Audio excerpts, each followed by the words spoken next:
इंसानियत जब शर्मसार होती है तो इतिहास के पन्ने काले हो जाते हैं।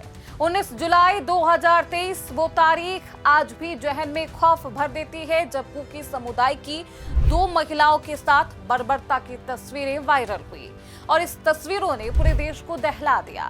उन तस्वीरों ने न केवल मणिपुर को हिंसा की आग में झोंका बल्कि प्रशासन और व्यवस्था पर भी कई गंभीर सवाल उठे। महीनों तक सुलगते इस प्रदेश में शांति बहाली के लिए राष्ट्रपति शासन लागू किया गया और उसी दौरान तत्कालीन मुख्यमंत्री बीरेंद्र सिंह ने इस्तीफा दिया। हालांकि ये तमाम हाई वोल्टेज ड्रामा आपने देखा होगा, ये सब कुछ गवाह है कि मणिपुर किस कदर दर्द से गुजर रहा था। लेकिन अब सवाल सत्ता के गलियारों से गूंज रहे हैं क्योंकि अब भारतीय जनता पार्टी ने राज्य की कमान बदल दी है। आखिर कौन है युमनाम खेमचंद जिन्हें इस नाजुक वक्त में मणिपुर का खेवनहार बना दिया गया? क्या बीजेपी का ये नया चेहरा घाटी में शांति बहाल कर पाएगा? मेतई और कुकी के बीच प्यार को पनपा पाएगा? क्या वाकई चेहरा बदलने से मणिपुर के घाव भर जाएंगे या फिर ये महज एक राजनीतिक बिसात है? आज की इस रिपोर्ट में हम आपको बताएंगे कि आखिरकार भारतीय जनता पार्टी की अगली प्लानिंग क्या है। बीजेपी ने युमनाम खेमचंद को ही क्यों चुना है? बीजेपी आखिरकार क्या करना चाहती है? भारतीय जनता पार्टी के सामने मणिपुर में क्या कुछ चुनौती है? सब कुछ विस्तार से बताएंगे। नमस्कार, आप देख रहे हैं प्राइम न्यूज का डिजिटल प्लेटफॉर्म और मैं हूं आपके साथ श्रुति अंकर। मणिपुर वो नाम जिसे सुनकर पिछले 2 सालों से सिर्फ तीखे धुआं आपको याद आता होगा। आज वहां की हवाएं बदल गई है क्योंकि अब यहाँ पर चेहरे भी बदल चुके हैं। 19 जुलाई की उस काली रात ने जिस मणिपुर को लहूलुहान किया, जिस वायरल वीडियो ने पूरी दुनिया के सामने भारत के सिर को झुका दिया, अब उसी मणिपुर के हालात बदल गए हैं। एक नई इबारत लिखी जा रही है। राष्ट्रपति शासन खत्म हो चुका है। बीजेपी ने अपने सबसे धुरंधर पत्ते को खेल दिया है। युमनाम खेमचंद सिंह को मैदान में उतार दिया। लेकिन रुकिए, ये सिर्फ एक मुख्यमंत्री का बदलना भर नहीं, ये बीजेपी का वो मास्टर स्ट्रोक है जिसके पीछे महीनों की प्लानिंग है। कौन है युमनाम खेमचंद? ये सवाल हर कोई पूछ रहा। 62 साल के खेमचंद सिर्फ एक नेता नहीं बल्कि ताइक्वांडो के 5th dan black belt champion है। जैसे खेल के मैदान में अनुशासन और सही वक्त पर वॉर की जरूरत होती है, खेमचंद ने राजनीति में वही किया है। साल 2002 में बीरेंद्र सिंह के साथ उन्होंने राजनीतिक करियर की शुरुआत की, लेकिन अपनी अलग पहचान बनाई। साल 2017 में जब मणिपुर में पहली बार बीजेपी की सरकार बनी तो ये नए नवेले विधायक सीधे विधानसभा के स्पीकर बन गए और यहीं से समझ आता है कि उनका राजनीतिक कद कितना ऊंचा होगा। खैर, वो इम्फाल पश्चिम की सिंगजामई सीट से आते हैं, यानी मेतई समाज का वो घर है। लेकिन उनकी असली ताकत उनकी खामोश डिप्लोमेसी है। सरकार में 2 उप मुख्यमंत्री हैं। इनमें एक महिला कुकी नेता नेमचा किम्पगेन है और दूसरे हैं नागा समुदाय से एनपीएफ विधायक लोसी दीखो। नेमचा पहली महिला डिप्टी सीएम बनाई गई है। खैर, अभी भी सवाल होगा कि कौन है ये युमनाम खेमचंद। आपको ग्राफिक्स के माध्यम से समझाते हैं। नाम है युमनाम खेमचंद, उम्र है 62 साल, पहचान है 5th dan black belt taekwondo champion और सफर इनका पूर्व विधानसभा अध्यक्ष 2017 से 2022 रहा, अब मुख्यमंत्री के पद पर। सीट सिंगजामई इम्फाल पश्चिम। कनेक्शन आरएसएस के सबसे भरोसेमंद सिपाही हैं, ये करीबी माने जाते हैं। मणिपुर में मेतई और कुकी समुदाय के बीच जातीय हिंसा के कारण 9 फरवरी 2025 को तत्कालीन सीएम एन बीरेंद्र सिंह ने इस्तीफा दिया। इसके 4 दिन बाद 13 फरवरी 2025 से राष्ट्रपति शासन लागू किया गया। अब 12 फरवरी 2026 को राष्ट्रपति शासन के खत्म होने से पहले ही भारतीय जनता पार्टी ने अपना मास्टर स्ट्रोक खेला और खेमचंद को मुख्यमंत्री बना दिया। अब आप सोच रहे होंगे कि बीजेपी ने खेमचंद को ही क्यों चुना? जवाब है वो पुल जो टूट चुका था। मणिपुर में मेतई और कुकी के बीच नफरत की दीवार इतनी ऊंची हो गई है कि कोई पार नहीं कर पा रहा।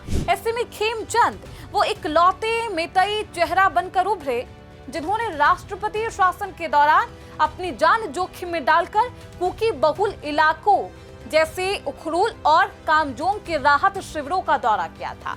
उन्होंने वहां जाकर लोगों के आंसू पोंछे थे, जबकि बाकी नेता घरों के अंदर दुबके थे डर से। आरएसएस के वो सबसे भरोसेमंद सिपाही माने जाते हैं और खेमचंद यही उदार छवि बीजेपी के लिए सबसे अहम हथियार है, मास्टर स्ट्रोक है। जब बीरेंद्र सिंह के खिलाफ उनकी ही पार्टी के विधायकों ने बगावत की तो खेमचंद ही उस असंतोष का चेहरा बने थे और अंत में दिल्ली तक उनकी बात पहुंचाएगी। दिल्ली ने भी उनकी बात मानी, इस्तीफा स्वीकार किया गया। चलिए ग्राफिक्स के माध्यम से समझाते हैं खेमचंद ही क्यों मेतई होकर भी कुकी नगा इलाकों में उन्हें स्वीकार किया गया है। हिंसा के बीच कुकी राहत शिविरों का दौरा करने वाले एकमात्र विधायक रहे। उदारवादी चेहरा है, कट्टरता से दूर है, सबको साथ लेकर चलने की इनकी छवि है। बीजेपी की प्लानिंग यहाँ बहुत गहरी है। अब आपको समझाते हैं वो प्लानिंग क्या है। पार्टी जानती है कि सिर्फ सीएम बदलने से घाव नहीं भरेंगे, इसलिए उन्होंने ट्रिपल पावर फॉर्मूला निकाला है। ट्रिपल पावर फॉर्मूला क्या है, चलिए वो समझाते हैं। युमनाम खेमचंद मेतई सीएम है, लेकिन उनके साथ दो पिलर भी हैं। एक डिप्टी सीएम नगा समुदाय से, दूसरी डिप्टी सीएम कुकी समुदाय से। यानी अब सरकार के टेबल पर 3 बेहद अहम समुदायों का प्रतिनिधित्व होगा। यहां तक कि सीएम की रेस में रहे गोविंद दास को गृह मंत्रालय देकर पार्टी ने आंतरिक गुटबाजी को भी खत्म कर दिया।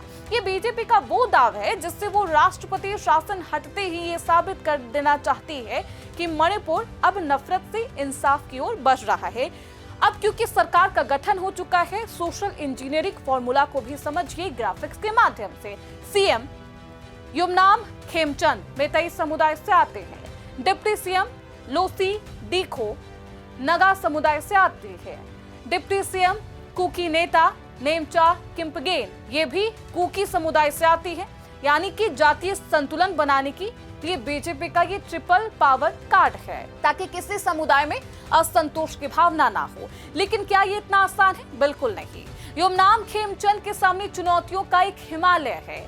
मणिपुर में आज भी हजारों लोग बेघर हैं, विस्थापित कैंपों में जी रहे हैं। समुदाय के बीच संवाद पूरी तरह टूट चुका है। हथियार अभी भी लोगों के हाथों में है। ऐसे में क्या चुनौती है, चुनौतियों का चक्रव्यूह क्या है बीजेपी के सामने, ग्राफिक्स के माध्यम से समझिए। ग्राफिक्स आपके स्क्रीन पर है। हजारों विस्थापितों का घर वापसी कराना एक चुनौती है। दूसरी चुनौती समुदाय के बीच विश्वास बहाली करना, अवैध हथियारों को हटाना, खत्म करना, उनके हाथों से वापस लेना, हाईवे पर सप्लाई लाइनों की सुरक्षा। 1 साल बाद, क्योंकि साल 2027 के चुनाव भी है। अब चुनाव की बात आई है तो एक और बात आपको बता दूं, 1 साल बाद चुनाव है। खेमचंद को इस कम वक्त में वो भरोसा जीतना है जो पिछले 2 सालों में पूरी तरह खत्म हो चुका है तमाम समुदायों के बीच। चलिए ग्राफिक्स के माध्यम से समझाते हैं नंबर गेम क्या है। देखिए टोटल सीट जिस पर विधानसभा चुनाव होने हैं वो है 60।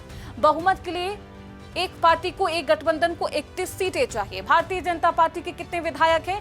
37। एनपीपी के 6 हैं, एनपीएफ के 5 हैं और एनडीए के पास, यानी कि टोटल जो विधायकों की संख्या है अभी 48 है। चलिए अब सवाल है कि क्या ताइक्वांडो प्लेयर अपनी राजनीतिक चालों से मणिपुर के इन जख्मों पर मरहम लगा पाएगा?